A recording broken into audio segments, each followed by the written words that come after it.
Ta vie, c'est comme un bus que tu conduis.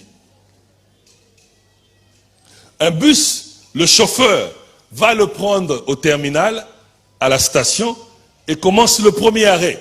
Dès que tu commences au premier arrêt, tu étais seul dans le bus. Et puis il y a un passager qui monte. Au deuxième arrêt, il y a d'autres passagers qui montent devant.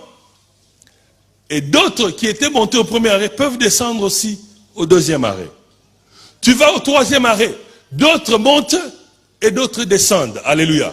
Il y a des gens dans ta vie, ils ne feront pas longtemps avec toi. Parce qu'ils doivent descendre au troisième arrêt seulement. Mais pourquoi tu les pleures? Il est venu, c'est vrai. Il devait profiter de ton bus, de ta vie, pour avancer un peu. Dès qu'il arrive à son niveau, il doit descendre. Au fur et à mesure que tu avances avec ton bus, les gens montent et d'autres personnes descendent. Ceux qui sont descendus ne pleurent plus. Parce que leur terminal, c'était cet arrêt-là. Ils étaient venus pour descendre à ce moment-là. Tu ne dois pas le pleurer. Dieu va te donner d'autres personnes dans ta vie. Et d'autres aussi vont partir. Très peu vont faire le chemin jusqu'au terminus. Dans ton bus, quand il y a une crevaison, tu dois descendre pour réparer le pneu. Il y a des gens qui sont pressés et disent, écoutez, moi je n'ai pas le temps pour réparer, je dois partir. Alléluia. Mais d'autres aussi vont s'asseoir pour t'aider à réparer ce pneu-là. Ça, ce sont les amis. Ils sont patients quand tu as des problèmes. Mais les camarades et les connaissances, dès qu'il y a le problème, oh bon, on ne sait plus qu'est-ce qu'il est devenu, il avait tel problème, ils ont disparu. Quand tu es malade, les choses ne marchent pas. Les gens disparaissent de ta vie. Il y a des passagers dans ton bus qui ont payé les tickets. Malheureusement, il y a des passagers aussi qui ont fraudé.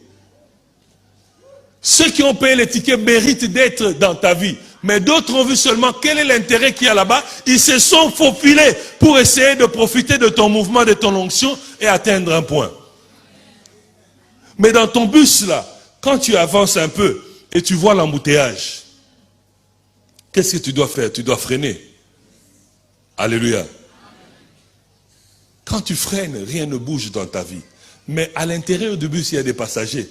L'apôtre Dominique est là, docteur José est là, tous les pasteurs sont là, les prophètes sont là, les évangélistes, les docteurs, tout le monde est là. Mais les choses ne marchent toujours pas. Tu ne dois pas paniquer parce que les choses ne marchent pas. Ce n'est qu'un embouteillage. Qui a déjà dormi à l'embouteillage ici?